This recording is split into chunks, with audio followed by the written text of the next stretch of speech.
អ្នកណាគេជាបុគ្គលទី3ដែលបង្កើតរឿងនេះឡើងបាទអញ្ចឹងអ្វីដែលខ្ញុំសន្យាជាមួយបងប្រាប់ថាទីថ្ងៃណាមួយបើសិនជាមានរឿងរ៉ាវកុំបញ្ចេញឈ្មោះបងកុំបញ្ចេញរូបភាពបងបាទបងខ្ញុំសន្យាប៉ុន្តែអ្វីដែលសំខាន់ការសន្យារបស់ខ្ញុំមានដែនកំណត់បើសិនតែបងនៅតែបង្កើតរឿងឲ្យខ្ញុំរហូតតើការសន្យារបស់ខ្ញុំទប់បានដែរទេខ្ញុំត្រូវតែបង្ហាញបងរឿងនេះខ្ញុំប្រាប់បងហើយម្ដងទៀតខ្ញុំថារឿងនេះខ្ញុំអាចសម្របសម្រួលបានទេប៉ុន្តែបង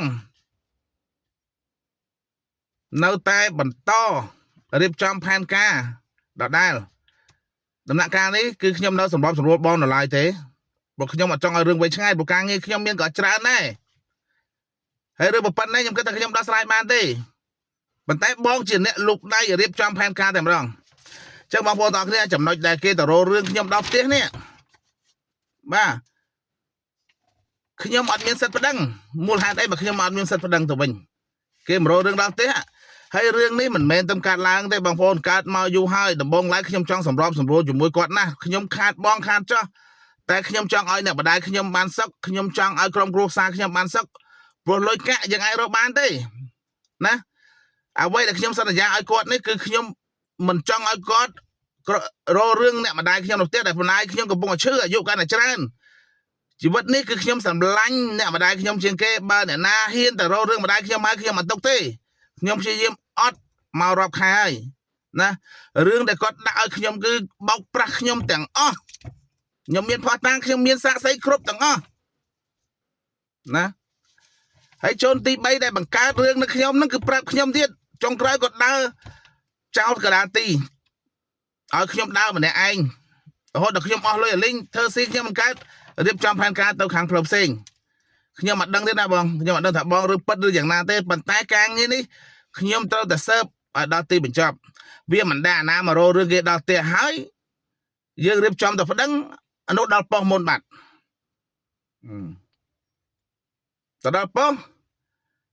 បោះលេងហ៊ានធ្វើបាត់គេអត់ហ៊ានទួលទេបាទគាត់ក៏មិនមែនថាចង់ទទួលចង់សម្របសម្រួលត្រឹមហ្នឹងដែរប៉ុន្តែខ្ញុំថាអត់ទេបងរឿងនេះយុទ្ធធម៌ខ្ញុំចង់ឲ្យបានទាំងសងខាងណាទោះជាអន្តរាគមពីខាងណាក៏ដោយតែខ្ញុំមានអ្នកទេប្រាប់ខ្ញុំ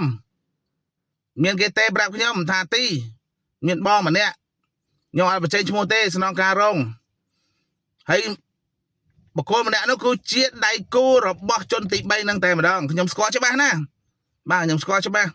អញ្ចឹងខ្ញុំគិតថារឿងនេះផែនការនេះគេរៀបចំទុកជាមុនហើយគេបញ្ឆោតខ្ញុំគេទេមកខ្ញុំអាទីឯងមិនទៅមើលម្ដាយហែងមើលម្ដាយផងម្ដាយឈឺចិត្តស្លាប់ហើយសិតតែស្អីអញ្ចឹងខ្ញុំថាចុំ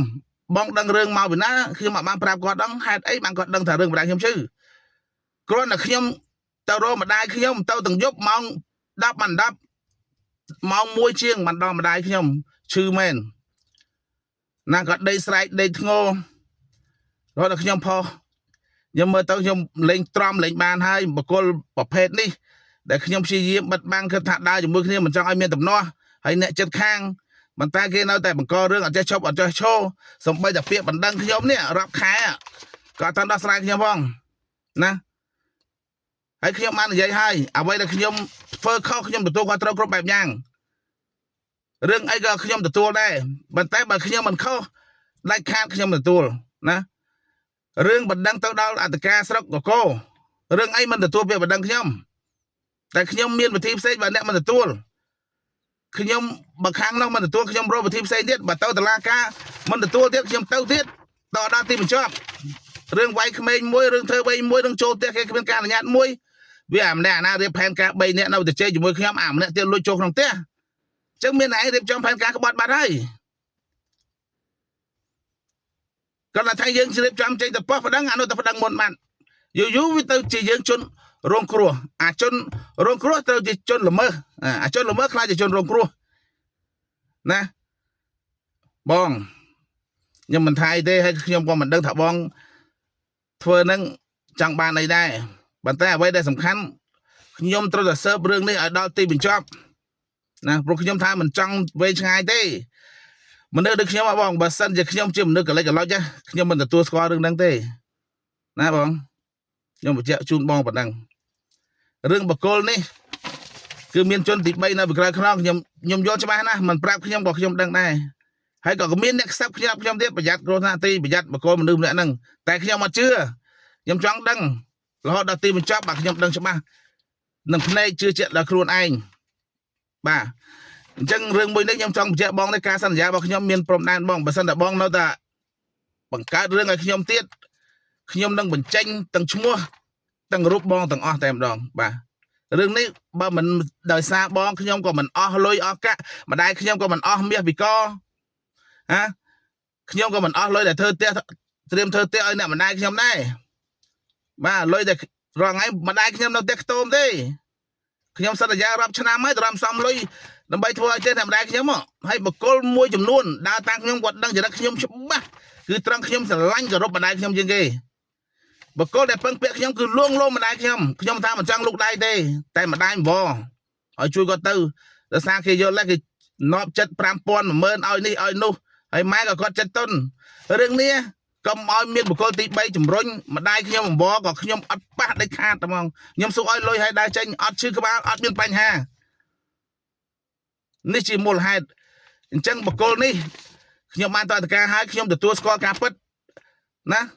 ថាបការដែលខ្ញុំយកទៅប្រមាណអវគ្គទី2ចុងក្រោយនេះដែលខ្ញុំអស់លុយហើយដែលគាត់សន្យាថាឲ្យដីខ្ញុំនេះពេលល្ងាចគាត់ថាឲ្យអានឹងដើម្បីឲ្យយកម្ដាយខ្ញុំទៅហើយខ្ញុំចាត់ចែងបន្ត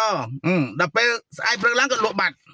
ហើយលោកបាត់ខ្ញុំក៏នៅថាមនុស្សនេះចាប់ផ្ដើមកលេចលុចហើយខ្ញុំអត់ការអាណិតខ្ញុំអត់ទទួលទេណាត់ខ្ញុំវល់ខ្ញុំថែមួយថ្ងៃទៅមួយថ្ងៃផ្ញើលុយក៏មិនមែនគ្រប់ដែរក៏ដេកម្ដងប៉ុណ្ណេះ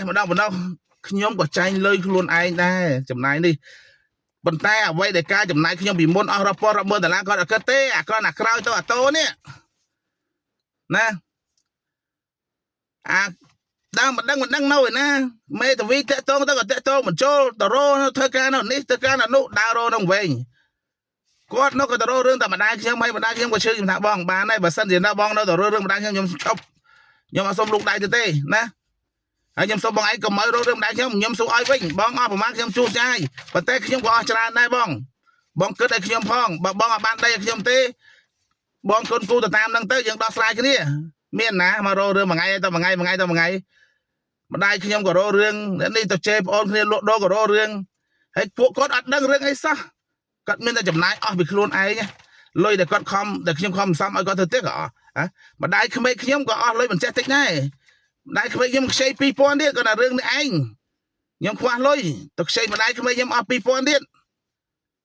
ណានៅជាពាក្យគាត់រងឯងមិនតាសងគាត់ផងម្ដាយបង្កើតក៏អស់ម្ដាយក្មេកក៏អស់ណាលុយបំរុងធ្វើផ្ទះរាប់ពាន់រាប់ម៉ឺនដុល្លាររបស់ម៉ែអស់ទៀតណាខ្ញុំអស់ហើយមកឥឡូវនេះមកខូចគេឈ្មោះខ្ញុំទៀតណាបងអញ្ចឹងក្រុមគ្រួសារនេះជាមនុស្សមួយដែលខ្ញុំនិយាយហើយខ្ញុំបានជេរមែនខ្ញុំជេរតែកពើទេបើអ្នកណាទទួលបានទទួលទៅមនុស្សកពើយល់ហើយថាយ៉ាងម៉េចណាបងប្អូនទាំងអស់គ្នាខ្ញុំជេរតែអាកពើណាទេអាកពើណាដែលភ្លេចគុណដែលខំជួយវាលទ្ធផលចុងក្រោយវាវត្តកតុយតែប៉ុណ្្នឹងទេអ្នកឯងទទួលបានទទួលទៅខ្ញុំមិនបានជេរតែណាទេគឺខ្ញុំជេរអាពពួកសត្វកពើបើខ្លួនអ្នកជាសត្វកពើទទួលទៅបើអ្នកមិនមែនជាសត្វកពើកុំទទួលបាទមានតែប៉ុណ្្នឹងចែកម្លេចអស់ហើយបងប្អូនអរគុណ